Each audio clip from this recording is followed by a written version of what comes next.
Hey everyone, welcome to part two of the Sunday live stream. I'm sorry about the last one with the chat section getting kind of overwhelmed. But I appreciate all of you that have come back, and hopefully we can continue our discussion. I kind of got lost what we were talking about, but it gave me a chance to turn on my AC because it's starting to get a little humid in here. And yeah, it did go up over about 80 degrees. With the humidity, it just is a little rough, but oh, I saw that post by Randy where you posted like the temperature, humidity, and then whether or not you used your air conditioner.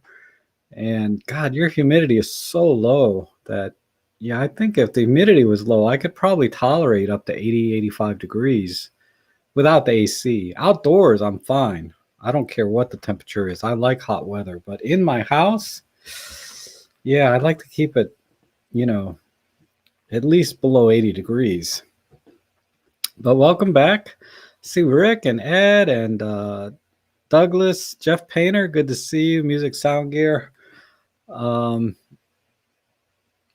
the great Vanzini. Oh, thanks for the comments on my last video on fireworks. And John Truman says, I've just donated. Oh, thank you, John. You're very generous. I have so many generous donors here. I really appreciate that. It really helps me a lot, financially, of course, right? But also in my motivation because, getting just like the likes and subscribes, those all help motivate me to keep going. Because trust me, there's times when I think about like, do I really want to crank another video out this week? Do I want to continue the channel at all? And then, you just get into these funks sometimes, right? And then I just start thinking about, this great community and all of you guys that come into the chat room and comment on my videos. And it just really lifts my spirits and say, I'm in a great place right now. I'm very lucky to have all of you watching my channel and spending your time with me. And it's like I said, it really helps me a lot, emotionally, financially, everything, right? And that's what's great about, I guess, having a channel is being able to reach out to everyone, people that you would never meet otherwise, whether it's virtually online or in real life, like with David Crooks and many more that I've met. And getting to know you through your photography, it's always fascinating to me, and I feel like, I don't know, I'm generally a very what's the word, I'm not an extrovert. I'm the opposite of that. I'm actually a very introvert, right? I'm kind of an introvert in real life, and it's hard sometimes when I go out to talk to people and meet people. And it's ironic because when I was younger, I was an extrovert. I mean, not younger adult, like I was in my 30s. I was really out there all the time, man about town. But growing up in my late teens and early 20s, I was an introvert. I mean, I was just quiet. And then I got this small window where I was an extrovert. And then I went back into being an introvert. Because if you watch my very early YouTube videos, you can see it. You can see it. You watch that video and you're like, yeah, this guy doesn't get out of the house much, right? But now I love going out vlogging. And if I get a chance to talk to people and meet people, I just love it. So hopefully I'm starting to get out there more and trying to be more gregarious, with people, and meeting gregarious people. Maybe it's because we had that year of being really locked in our house anyway, that's kind of pushed me back into this introvert mode. And now that the masks are off pretty much, I mean, I never wear a mask anymore, that I can get back out there. So hopefully things get better wherever you are, if they're not already, that you can start getting out there, because it it really does affect your mental state, right? Being cooped up and not being able to get out. And fortunately for me, I guess inherently I'm an introvert, so it didn't affect me quite as much emotionally. But I can see people like Robin Wong, right? And Jimmy Chang, they are extroverts, right? And they're going to get hit the hardest with these kinds of restrictions. So, oh, I missed a button. Damn. No free show here. Anyway, um, yeah. So it's nice that we're able to get out. What boggles me is, we're pretty much mask free in this area, but a lot of people are still wearing masks. And I hope it's because they've made a personal decision to wear a mask, because they feel like it's just healthier, and you can be, less chance of catching anything, flu or cold or whatever, just being more hygienic, and they just prefer that lifestyle now. And I'm fine with that. I just hope it's not out of undue fear, right, or excessive fear of catching something, like turning people into hypochondriacs. um, I hope it's more about just a personal decision to do so, because they want to be, they just want less chance of catching something, and that's perfectly fine. That's their choice. But I worry that a lot of people are still wearing masks because they're just in fear of catching something versus just trying to be proactive, right? But anyhow, that's that. And yeah, high risk. No, these are young people. Like, I saw a young couple driving a convertible on the highway wearing masks last week. I mean, you're in your convertible on the highway, top down, and you got your mask on, and you're young. I'm like, I try not to judge. I whatever reason they're wearing their mask, it's their business. But I just see extreme examples like that.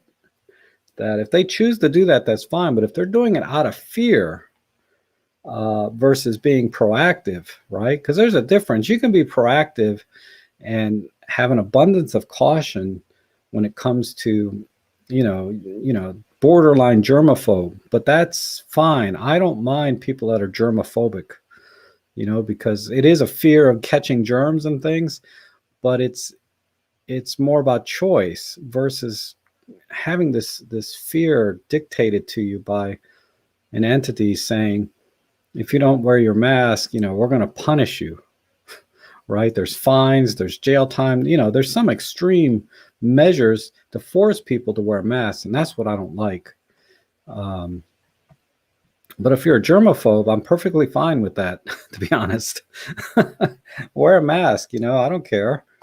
I have a fear of heights, so I don't want rock climbers criticizing me because I have a fear of heights, right? Uh, they certainly would never do that, because it's sort of a natural thing, and people are naturally afraid of catching germs. That's okay too. But being forced to, or being feeling like you're being forced to out of fear, that's a different kind of thing. uh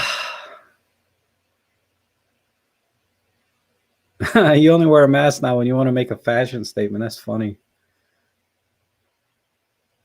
Oh my God, Randy, you see people driving in the desert in 100-degree weather with a mask. That's crazy.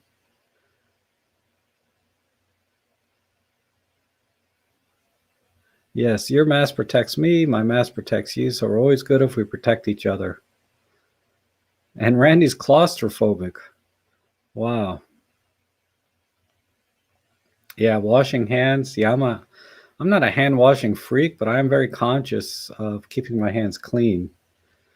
Um, or being conscious of touching things. Like when I go shopping, I keep a little sanitizer in my car So right after I get in my car, I put the sanitizer on and wipe it off with a clean napkin, and then things like that. But anyway, this is not about uh, how to prevent germs and viruses, right? This, at least, I don't want it to be that.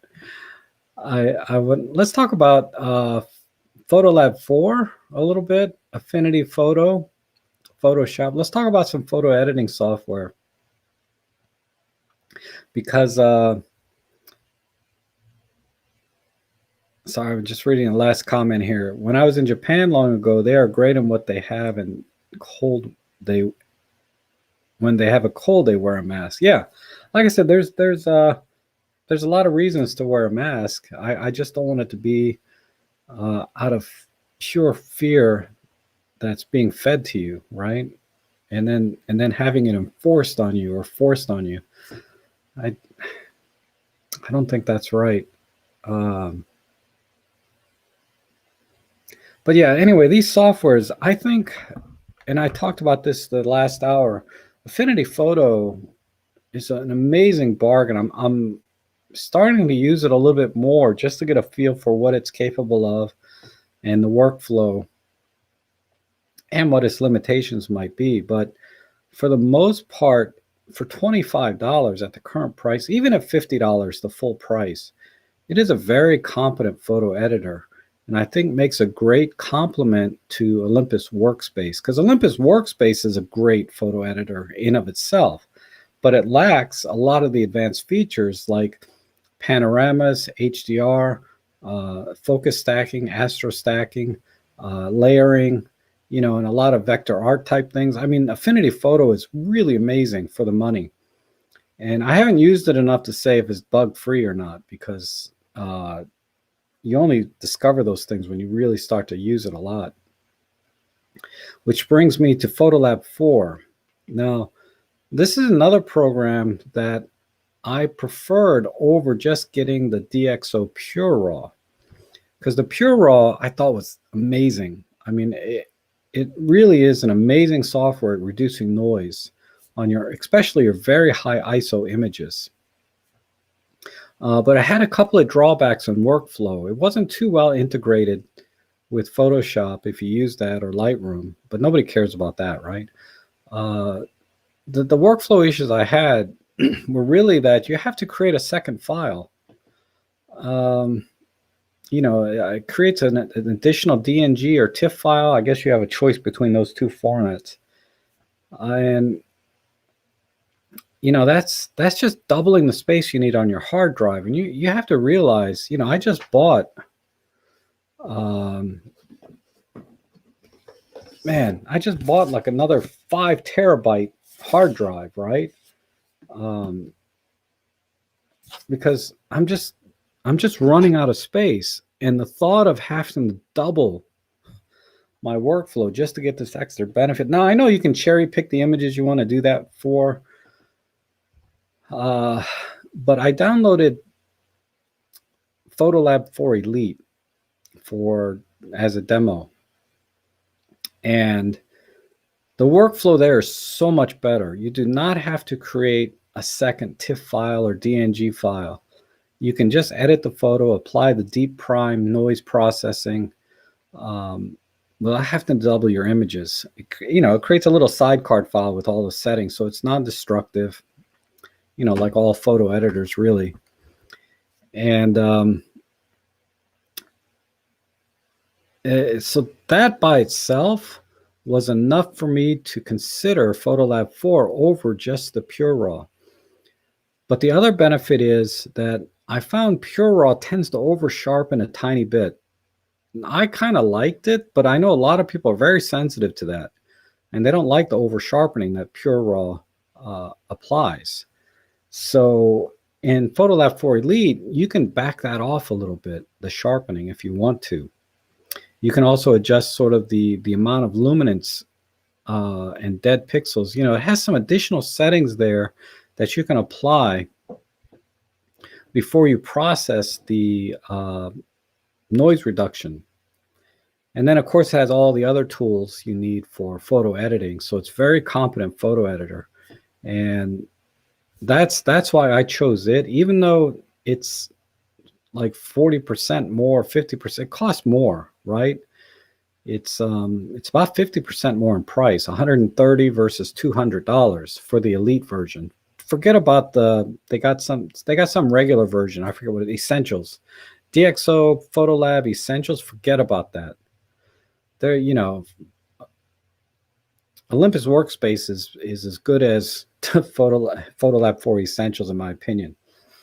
Um, well, not really, but I don't see spending $150 for Photolab Essentials when for $50 more or whatever, you can get the Photolab 4 Elite, which has so much more to it. So I went for the Photolab 4 Elite, and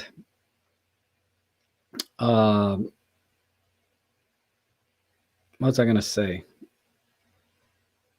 But yeah, the reason I'm talking about that now is because, and I'm thinking about doing a video on this, but I want to give Photolab 4 a chance to respond because I did send in a ticket about this problem. There's a couple of bugs in this software that for me are not deal breakers. I think it's still worth getting the software even for $200. But at the same time, if you're spending $200, it should not have these kind of bugs in them, right? These are glaring bugs that need to be fixed because they can be deal breakers. And even though I found a workaround, right? One is kind of a minor bug, the other one is a little bit more serious that I can work around, but it's a problem. It's a real problem for people that aren't quite as good at managing their images, right? If they're just starting out in photography, this bug is going to mess them up. So let me tell you what the minor bug is first, and I'll talk about the bigger one. The minor one is in the white balance feature.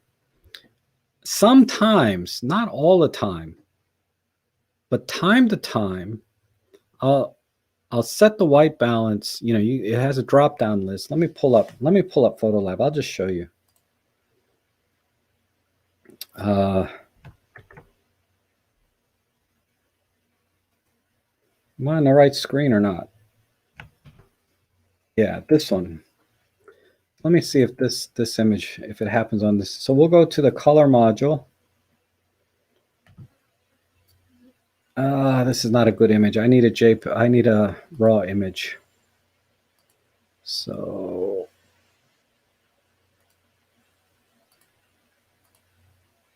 let's pick a raw image here. Just this. So right down here is the white balance down here on the bottom right. And I'll turn this on. So you can see here the white balance ash shot was 7,000 on temperature and 42 on tint. So a little bit of magenta. And if I pick daylight, it should change to 5,200 or whatever number they said they decided to pick. I think it was 5,200. It doesn't change. Now, if I change the cloudy, you can see right here, it changes to 6,000. Tungsten changes to 2,850. Fluorescent, 4,000, and so on. But if I pick daylight, this should not go back to ash shot white balance. This should change to the default setting, 5,200 and 0. This is a minor bug that I don't care about even a little bit, right? Now that I know it's there. Because if I go to a different image, let me find one over here. Here's a raw. Why isn't this coming up?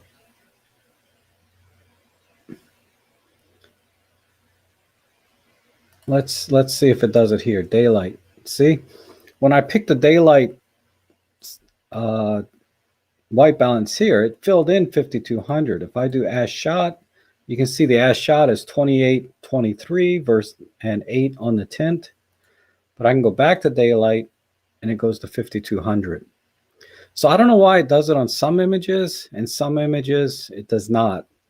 It does not work right. But this is the minor bug in my opinion. And I'm going to submit a ticket on this one because I wasn't able to duplicate this problem for the ticket. But now that I can duplicate it, I'm going to send in a ticket for this one as well. This other bug is kind of major. Okay. The other bug I'm running into is in the photo library tab. The problem is sometimes not all of the photos show in the right pane. Sometimes 2 or 3 images will show. Let's say there's like this one has 48 images in it. It's possible there's 100 images in this folder, but they're not showing here. I can hit the F5 key, which is refresh. There's no change. I can reset the filter. Still 48 images. Let me open this in Windows Explorer and see what the actual count is. Okay, so it's right. So for this folder, it is showing all of the images because this is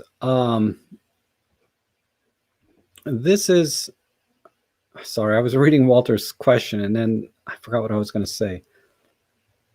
Oh, this folder I have fixed myself so that Photolab 4 will see all of the images. I found a fix that makes it work, but there's a glitch in their software, a bug, in other words, that they need to fix.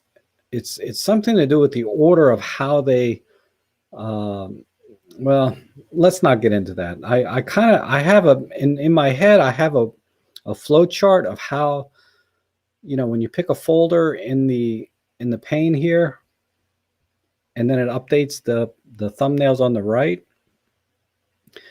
When I hit the refresh button, it should update everything, and that's where they need to fix it. Okay, but that's not where the problem is happening.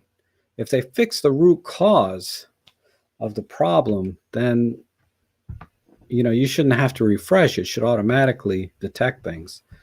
So let me find another. I think it was on my in my older photos here. Let me see. Well, I'm not going to waste time looking for it. But I can pick another folder. Either 0 images will show up or 2 or 3 images will show up, but there will be over 100 images in there. And hitting the refresh key, clearing the filters doesn't make any difference. And the only way I was able to get the photos to show in Photolab 4 Elite was if I moved the folder out and then moved it back in. So I moved the folder out to another directory, then moved it back to its original directory, and then all of the images showed. So basically Photolab 4 saw that I moved the folder out, so it deleted the folder from its current location. Then when I moved it back to its original location, it re-indexed everything correctly. But you shouldn't have to do that. That can be a big problem for people. And it's a big problem for me because now when I click on a folder, I don't have confidence that I'm seeing every single image, right? I have to make sure, I have to double check in File Explorer to make sure that if I have 100 images showing in the thumbnails here in Photolab, I need to make sure there's 100 images in the File Explorer that they match. Then I know I'm seeing every image. Ooh. Oh, that's something else I need to talk about. Sorry, the front door just went off. But anyway, that is the problem. That's the major bug that I did report, submit a ticket, gave them screenshots, told them everything that was wrong with it. And they should be able to fix it because it's something about the indexing in their database that they need to fix, the order, or, they just need to add one more if loop, to their thing. They need a really good database guy over there at DxO, because the database that they have now, the database guy they have now, whoever's programming the database for DxO Photolab is competent, but there's some holes. There's definitely some holes and some workflow issues that can easily be improved.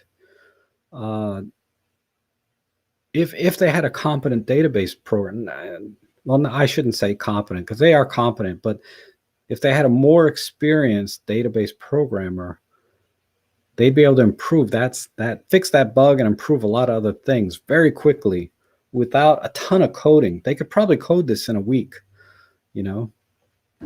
So, okay, I'm sorry. Walter had a quick question. Are you saying that the daylight in camera and the as shot doesn't show the correct value? No, what I'm saying is that the in camera auto white balance picked 7,100 something plus a little bit of tint. When I select daylight white balance in Photolab 4 Elite, it should jump right to 5200, a preset, right? So the preset for daylight is 5200, but it's not doing that. It's staying on 7100. But you did make me think of something that I need to test for.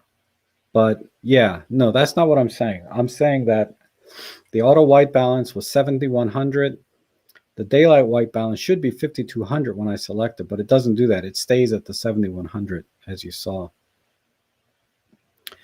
And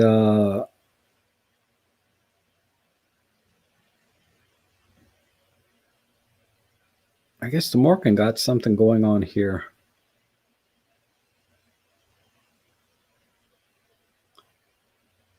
I have to follow that up later when I rewatch. I always rewatch my own live streams.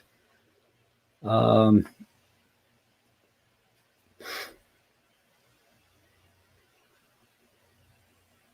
Randy, of course, my old TL. Oh, so DeMorca must have got a TLR. I need to get back with David Tellett. He was offering me some nice film cameras. No, there's no way to sync the folder, Walter, in Photolab 4 Elite.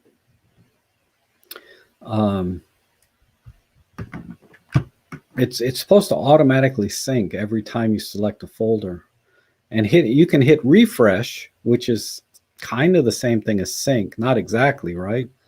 I can hit refresh, but yeah, it doesn't do anything. So that's my rant on Photolab 4 Elite, rant and praise, right? So I think it really is done. It makes my photo editing so much easier than Lightroom. And it does a much better job, in my opinion. And in so many ways, right? And I sat down and I took 4 pages of notes. And I'm going to make a video about Photolab 4 Elite and why I bought it. Because I spent my own money, buying it. Even though I could have probably emailed them and said, can you send me a free copy? But I bought it with my own money after running their 30-day demo because I wanted to give you guys a real authentic review. And I don't spend my money lightly, right?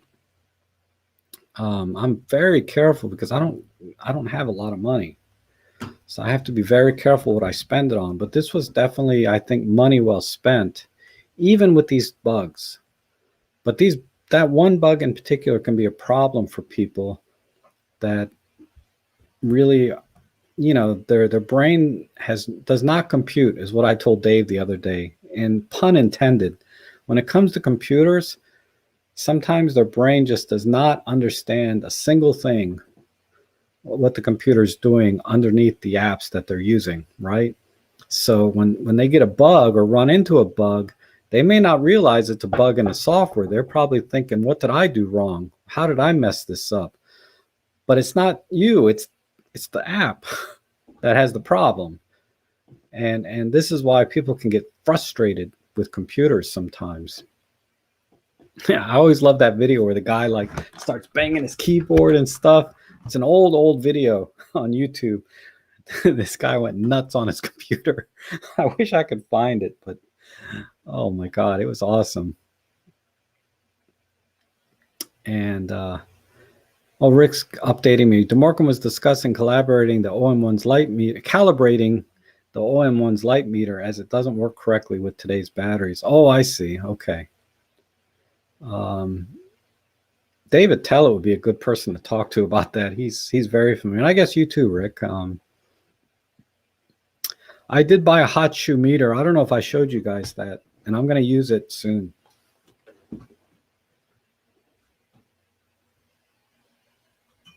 Where is it? It's buried in my dry cabinet.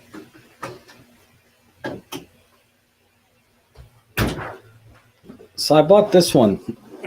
This is pretty compact and it has a nice OLED display, which you can push to activate or click that to keep it on.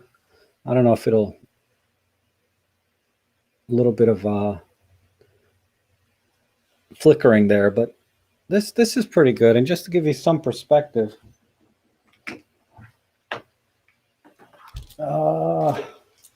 this is my EM1, right? Mark II. Let me see if I can get this on here.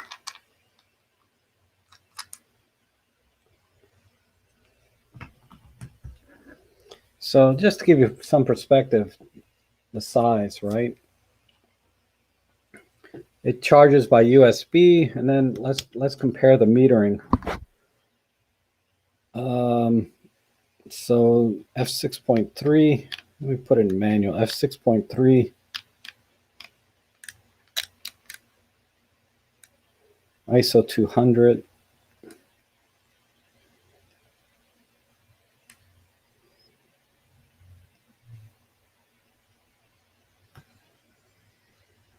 So right now, the meter's reading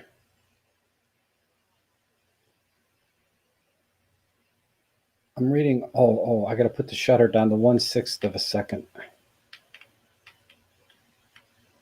Okay, so 1/6 of a second.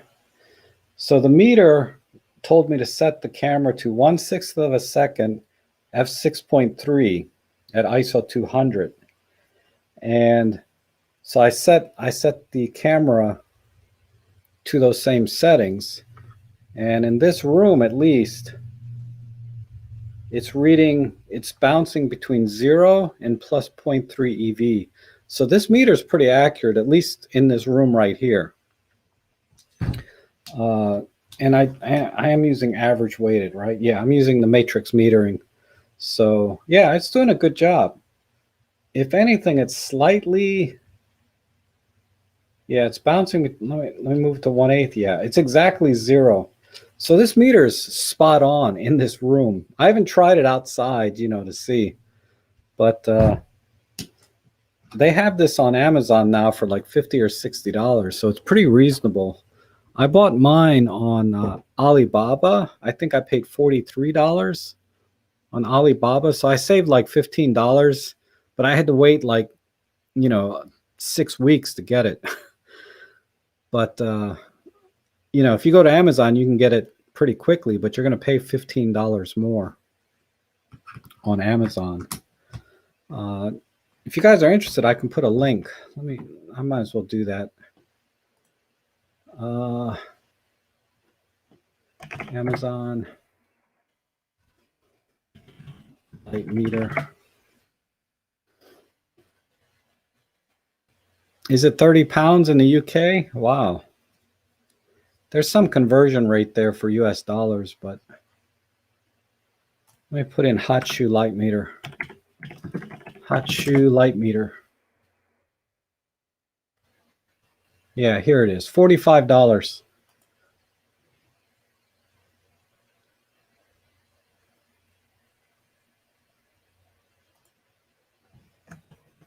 So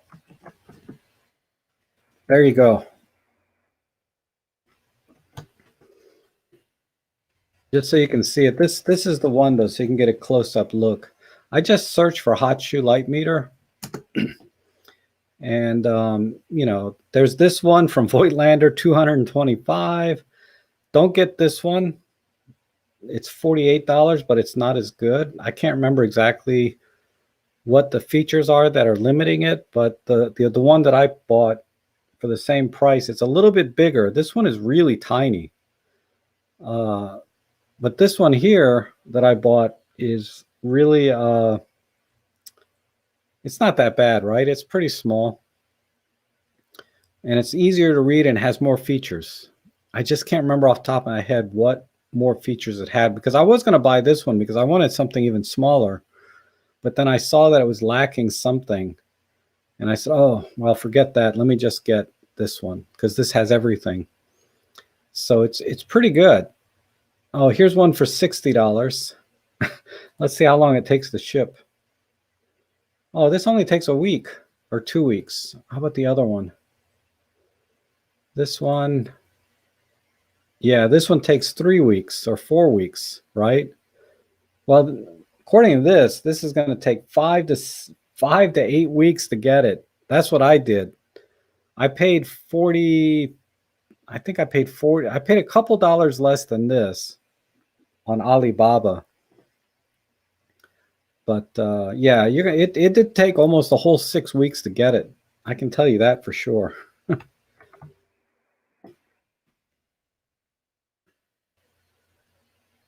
And Serge says the Dumo light meter D. Oh, that's interesting. Let's see what that looks like. If that's something even on Amazon. Yeah, $200, right? I mean, I think ergonomically, I would much prefer this with physical dials on top. And it's not too big. It's pretty small. Apparently, they want to sell this to people with Leicas. So $200 is nothing, right? Oh, and I like this little plus minus with a dot in the middle. That's very nostalgic, isn't it? Like the old film cameras. That's cool.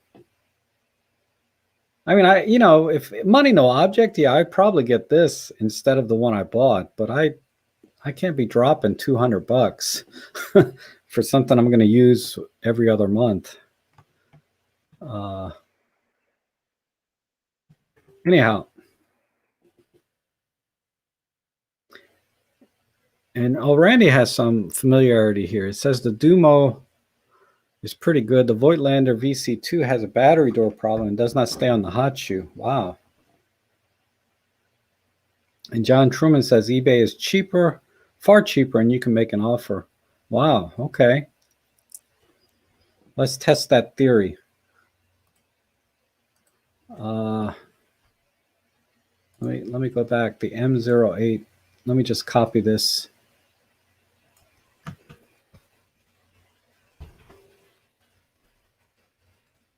Test this theory because you're in the UK, so things are a bit different.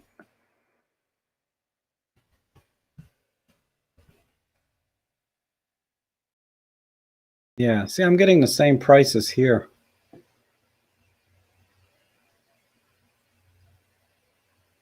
And $40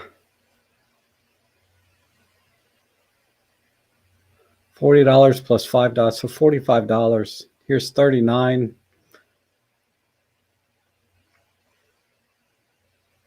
Ooh, look at this, $41. Wow.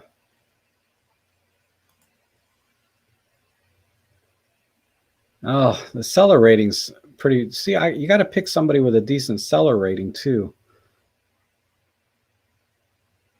Let's try this one at $40. This seller rating is a little weak.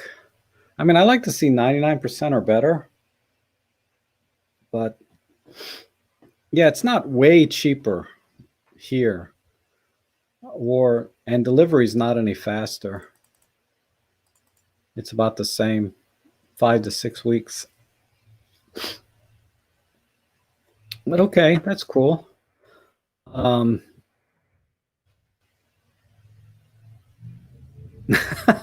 Feed the gas. No, I'm not doing it. Not now. Not now. Maybe, if I can get at least 5 or 6 photo jobs next month, then maybe. But, I've only had one this month. It's pretty rough.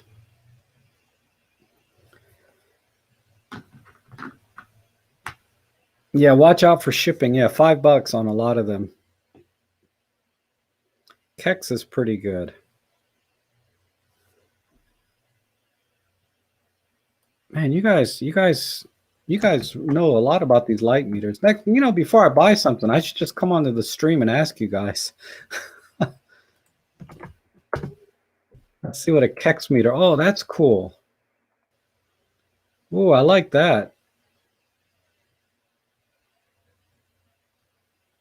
Kind of a flaky hot shoe mount there, but better buttons, definitely. The problem is that hot shoe. I don't like this hot shoe. See this one.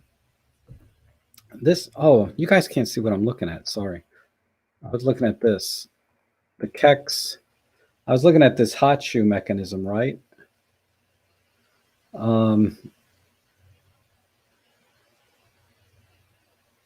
But this thing here, this one, okay, now I need to switch back.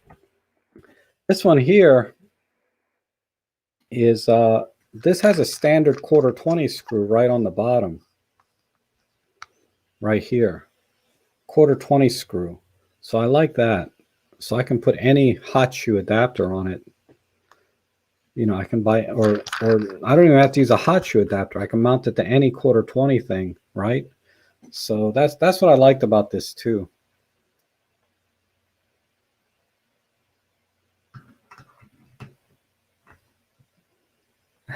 Buy it on the live stream. That would be cool. I did buy something else though. I bought a 4K monitor during the Amazon Prime Day or whatever they call it. Is it called Prime Day? I think when Ellie was barking and my doorbell went off, they delivered it. So let me go grab that. I'll show you guys my new 4K monitor, and I'm going to hook that sucker up. Hold on.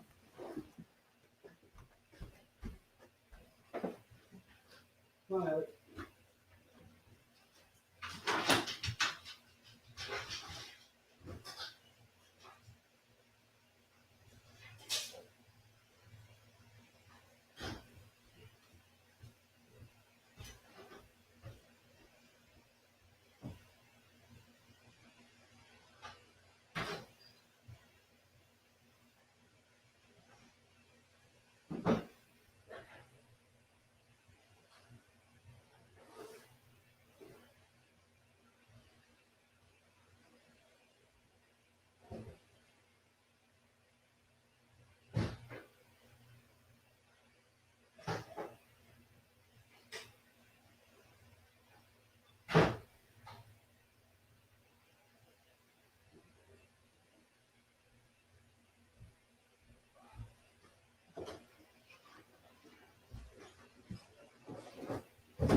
Oh, yeah, it's here.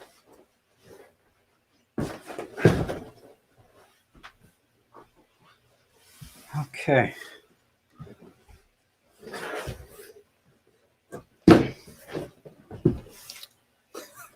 Oh my God, it's so huge. Let me switch to a different camera.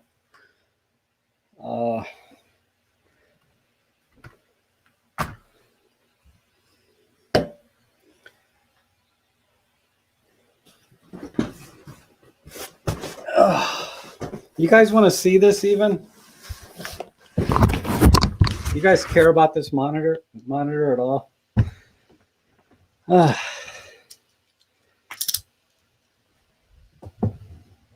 It's I went cheap, right? I just bought a cheap 4K monitor.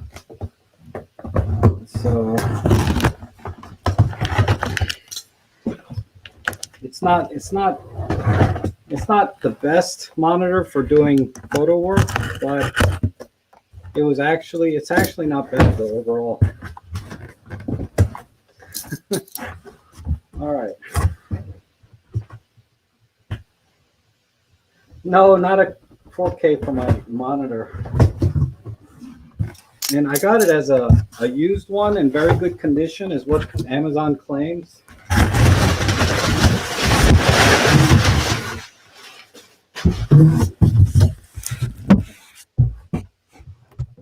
Man, I just cleaned this freaking room too. Yeah.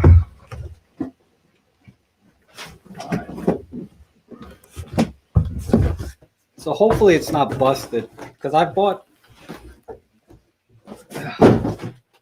I've bought used stuff before on Amazon, and I've had to return it because it was defective. So already there's something sticking out the bottom. Look at that. This is sticking out the bottom. Oh, and it feels like it feels too light. Like it should be heavier because, you know, it has a really nice stand. I may have to return this. So this live stream is also evidence that I didn't tamper with this thing.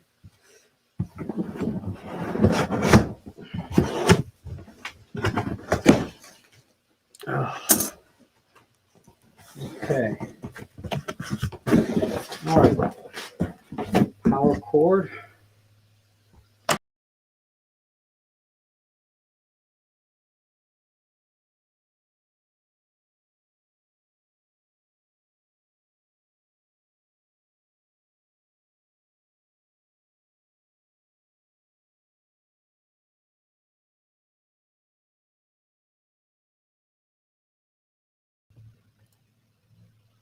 Sorry, I don't know why the screen went off. Am I still live?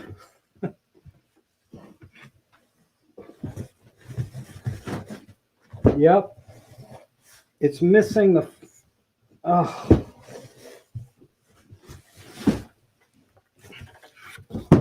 It's missing the base.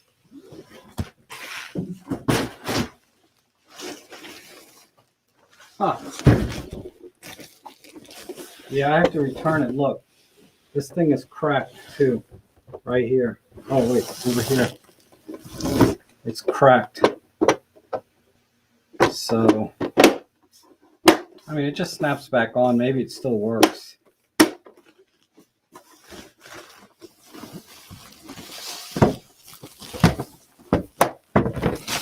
But, I knew it. I'm going to have to return it because it's missing the base. And the base is half the reason I bought this thing is because it's adjustable, right? I can tilt and rotate and all that fancy pants stuff that monitors do. But this is the this is what it is. The Asus. I keep looking at the wrong camera. This is the Asus VG 2890. VG 2890. And oops. So it's, you know, it's supposed to be 100% plus on the sRGB, DCI P3 at 90%, which is okay. There's 95% DCI P3 things. It's supposed to have great contrast and a mediocre HDR function. Anyhow, this sucks. There's no base, and that's the whole reason I bought this thing. Because there were better monitors that had like 95% DC PCI, 120% Adobe. I'm sorry, sRGB, 100% Adobe. I mean, they had better quality monitors for about the same price, but they didn't have this really nice base that I could rotate the freaking thing around. So I have to return it. It's a bummer. I knew it every time. Another learn and burn experience, right? Every time. Not every time. This is the second time out of maybe a dozen that I've bought something used on Amazon and I had to send it back. Because I can deal with the little fine scratches. There's little scratches here on the back. You know, I don't care about these little scratches and things, right? When you're missing the whole frickin' base. Well, it has a Visa mount here. I could, if the monitor works, maybe I'll just get a Visa mount for it. You know, it has, you know, the Visa mount has these 4 screws. Maybe I'll just get a Visa mount for it. And because I saved about 150 bucks buying it this way. What do you guys think?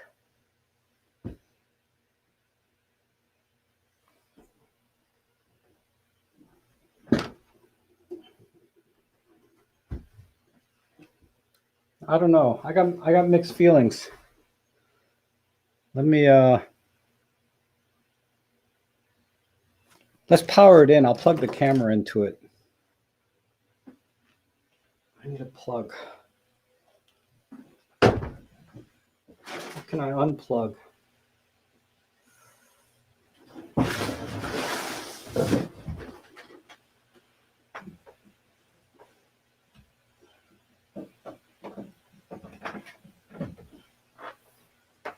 It may not even work, which would be a total loss. Yeah, back to Bezos, right? You know what?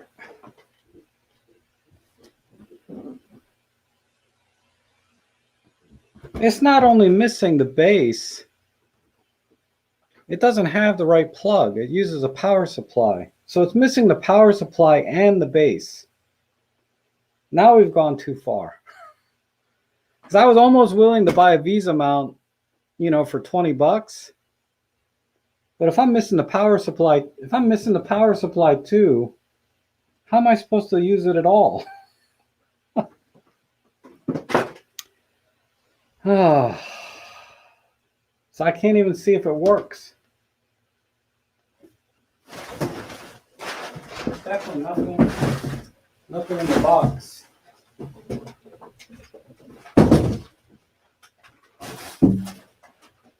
Nothing in the foam.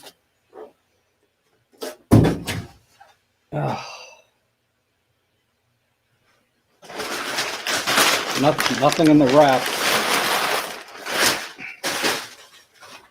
So yeah, it's going back. It's a pain. This is the second thing I bought this week that was defective. The other one was brand new and it was defective, but they replaced it like that, right? I didn't even have to return the old one. They just sent me a new one. That's service. But this is a shame.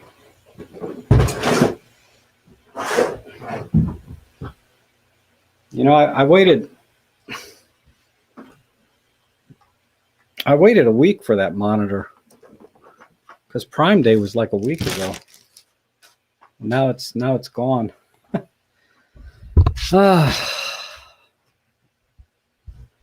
Yeah, no, it wasn't a refurb. It was Amazon used, right? So that's a little different than the refurb. But it said used very good. So I said, well, okay. But yeah, it's missing the base and the power supply. That's a bit too much. If it was missing only the base, that pissed me off right there. But I would work around it for the $150 I saved. But if it's missing the power supply on top of that, now, any savings have been totally evaporated and it's used. So I can't deal with both those issues. Okay.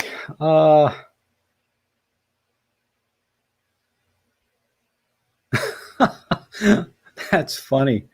The great Vanzini says,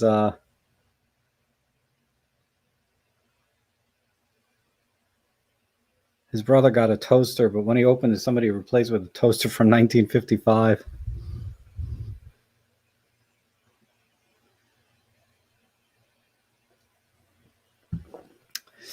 Yeah, I know, Dave. I roll the dice sometimes if I can save. I mean, I saved, like I said, about $150 on that. So I rolled the dice. Because it's normally like a $400 monitor. Sometimes on sale, $375, $350. But I got this one for like $225 plus tax. So it was like $240 altogether.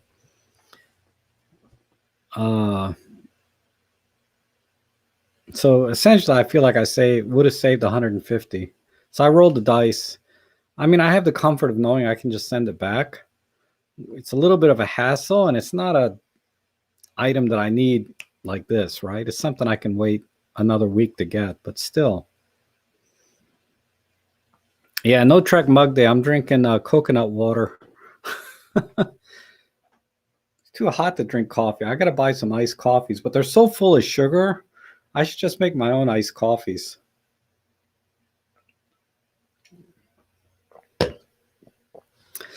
Yeah, I know. If it's too good to be true, it probably is. I know. I really rolled the dice on this one. Let me just see exactly the description here. Where are my orders at?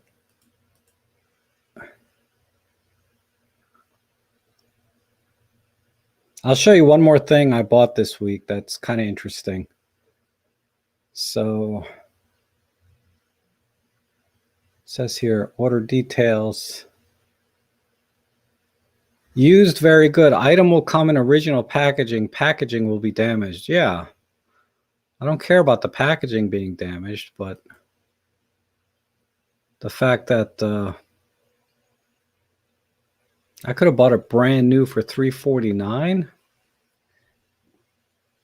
That's still $100 more.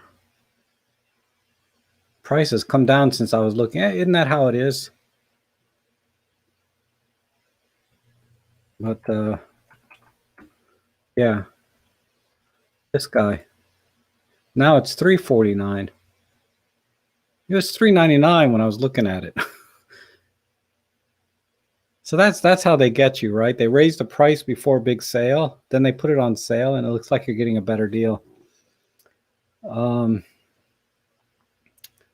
Yeah, I purchased this on June 21st, and what's today? June 20. Yeah, so it took a week to get here, and then it's a total loss. Wah, wah, wah. All right.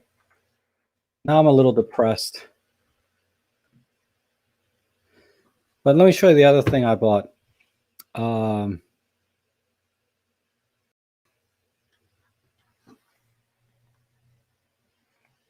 Yeah, Amazon algorithm. I have it right here. I'm going to just give these away. I got these on Prime Day for like $11. But I thought they were cool looking. But now that I have them on, and they're polarized, UV light, all metal frame, all that stuff. Yeah. No, Randy, I can't plug it in because it didn't come with the power supply. The monitor didn't come with a power supply. So I can't even plug it in. Yeah, I won't have to rearrange my desk today. Oh my God.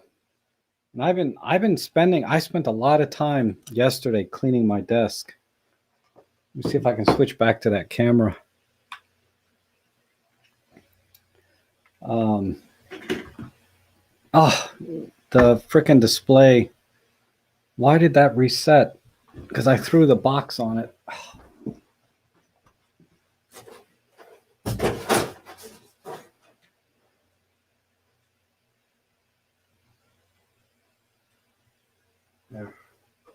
There. It's still got the bars on it, but yeah, I bought these. I went to the dollar store and I got these things so I can kind of just pull out what I need if I want. And then I got all these containers at the dollar store. So I got my lens hoods and extenders in here. These are my lens caps, all nicely arranged. These are my audio cables, and these are tools. And then right underneath, I got my microfiber cloth box, and then some audio gear here. So I'm pretty happy with my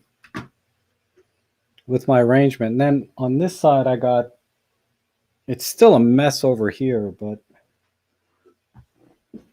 let's see if I can show you. This is not a good angle, but I got a bunch of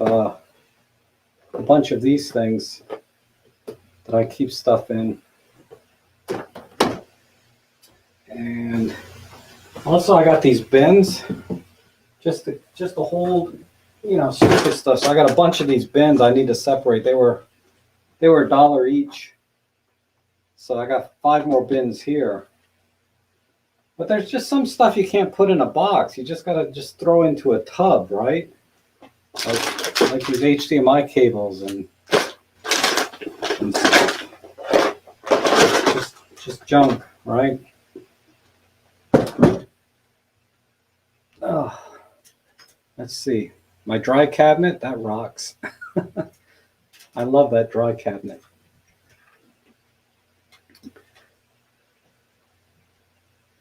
And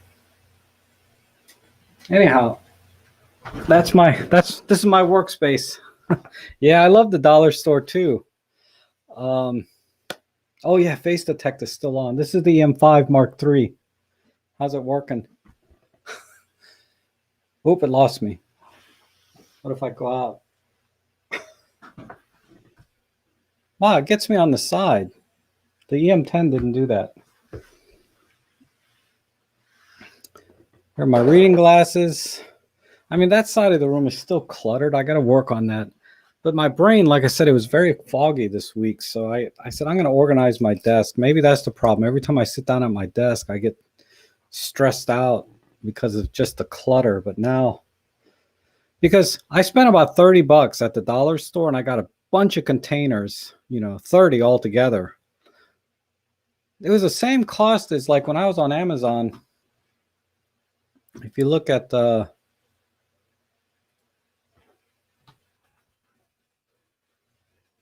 let me see. Where's my browsing history?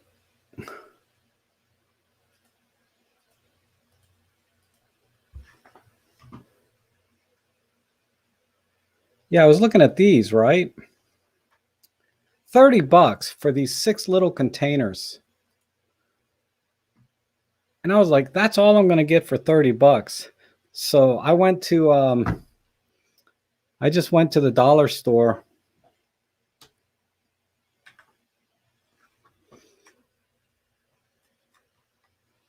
There we go. I just went to the dollar store and for $30, I got a lot more stuff.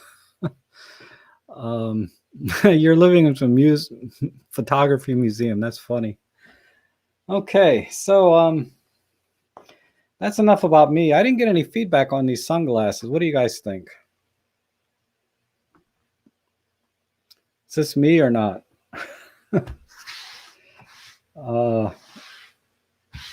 I just thought I'd try a new look when I go out on my vlogs. But we'll see. I felt they're just a little bit too feminine. Like this would look good on a hot girl, these glasses. Of course, most stuff does look good on a hot girl, right? No matter what they get. But I was thinking these would look good on a girl instead of a guy. John Lennon, maybe. Marco, how are you? Talos. Wow, you think these are okay, huh? I haven't really looked in the mirror. It's hard to look at the camera because I'll watch the live stream later and see how these look in the live stream. We'll compliment the white stick. What white stick? I'm lost here. Yeah, I have some aviators I got at the dollar store. They're in the car. I like those a lot.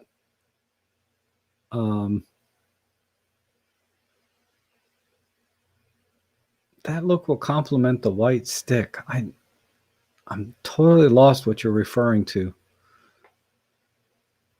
Oh, yeah, Daredevil. Daredevil has glasses like these, doesn't he? On that Netflix movie, I think. The white stick. That's funny.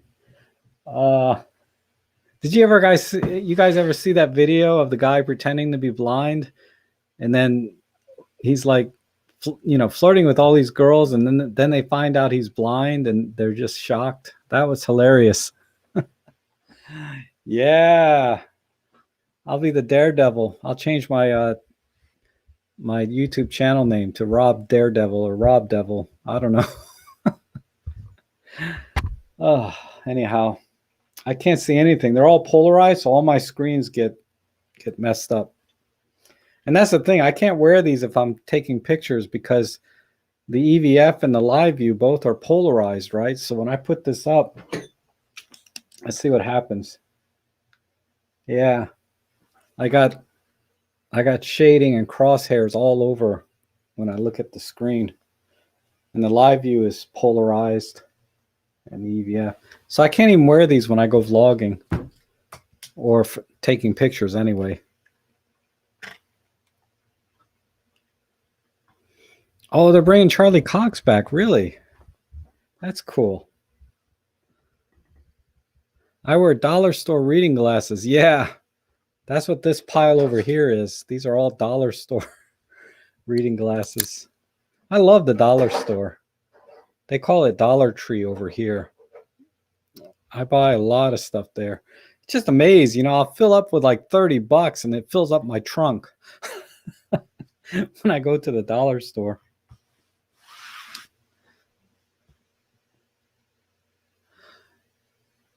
Yeah, you can test cameras if you can test your sunglasses with the camera to see if it's polarized. That's for sure.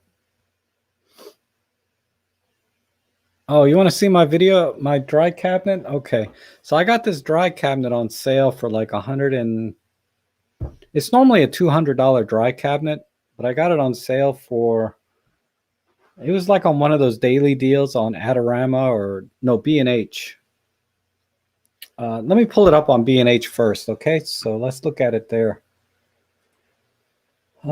B&H. I can look up what I paid for it too, because I can't remember now.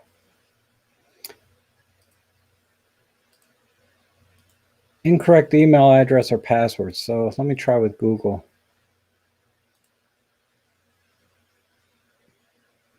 Okay, that worked. And my account, my orders.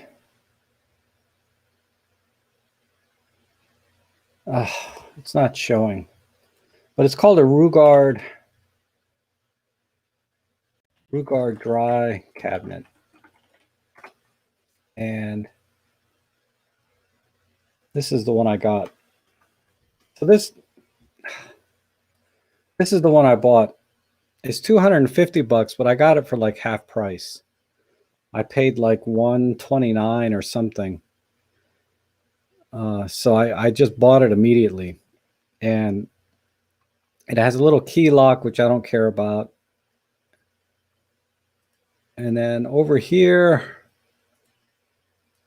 it has, the temperature and the humidity inside. So let's go to, all right, that's a link to the dry cabinet on Amazon. And of course, these are all my affiliate links. And let me put my mic back. So I'll make a couple bucks if you buy one, which also helps a lot. Let's see. What else is in here?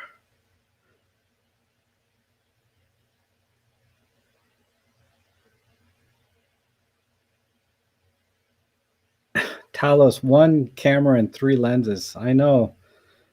I kind of miss those days a little bit sometimes. I mean, some of it is for professional work and I've had to upgrade, but that's like 3 cameras. The rest of it is just gas. And just, because it's a hobby, right? I enjoy it.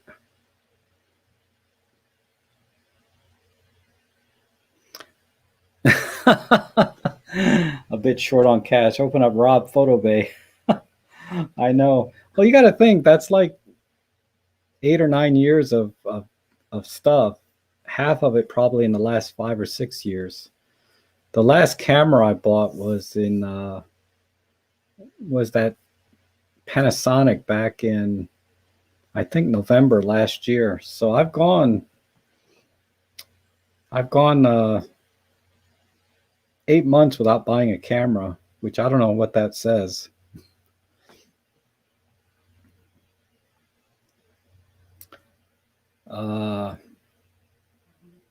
I might have to delete this part of the live stream. I shouldn't be showing off all my stuff, right? And where it is in my house. How do you set up your EM1 Mark II for use with vintage lenses? Um, the main thing you have to watch out for is the IBIS, right? If you turn IBIS off, you don't have to worry about it. But if you have IBIS on, you have to set the focal length of the IBIS to match the focal length of the lens. And it doesn't matter what lens it is, full frame, micro four thirds, whatever lens. If it's a full frame 50 millimeter lens, you want to set the IBIS to 50 millimeters to match the lens exactly. So you don't have to do that doubling factor that you do in your head for other things. And that's the main thing you have to watch out for. And then look in the menu for like your focus peaking settings and magnify. If it's a very sharp vintage lens, focus peaking is great. If it's kind of a soft lens, which is most of them, then you probably want to use magnify instead of focus peaking. So that's what I normally do is I magnify. So I program one of my function buttons to be the magnify. So I can magnify in, adjust focus manually, and then take the picture. So that's probably the best way to do it. Without getting into where everything is in the menu, that's sort of an overview of how you do it. Not buying a camera in 8 months means you're a photographer. Oh, and we really shouldn't even count that camera because I bought that for business and only for business. I never take it out for personal use. So if you want to talk about buying a personal camera, it was probably the Pen F 5 years ago. Everything I've bought since then has been for business, really.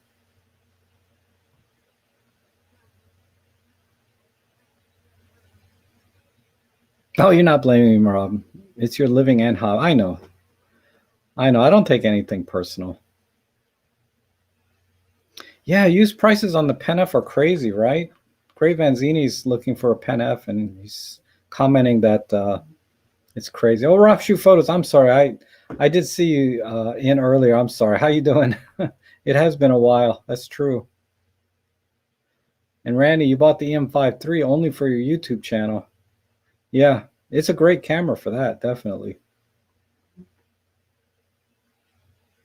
Too many equipment collectors and not enough photographers. Yeah, that's why I try to do these vlogs. It keeps me like if I didn't do a vlog on fireworks photography, then who am I, right? To tell you what settings to use. It's actually when you go out and you do photography, and I learn, right, that maybe I'm overthinking it or maybe it is complicated. I still don't have a feel for how it is for me yet. It might be just too complicated for me. Rob, the E510 is the last used one to use the Kodak sensor. Is that correct? I know it does use the Kodak sensor. I believe that is correct, though. Yeah, I believe that was the last one in the Olympus line. I don't know about other brands if they use Kodak sensors.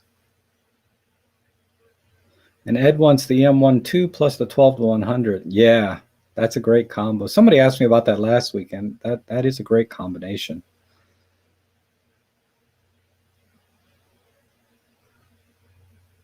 Oh, cool. So you're working some deals on an E510 and E620. I'm not familiar with the E620.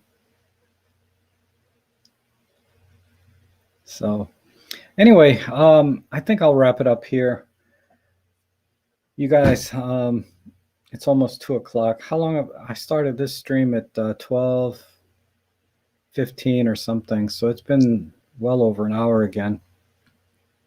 I'm sorry, Bob. For those of you that don't like really, really long streams and you happen to be watching it this far, I appreciate it.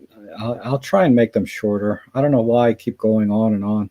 The unboxings and the showcasing take time, right? Because I talk too much about them. But you guys have a great rest of your weekend. I will be back next week. Hopefully I'll get some vlogs in. I got some videos coming on some gear reviews. Like I got some microphones in. And I won't be doing a gear review on my new monitor, but I might try and do one on Photolab. which I kind of praised and ranted about a little bit today.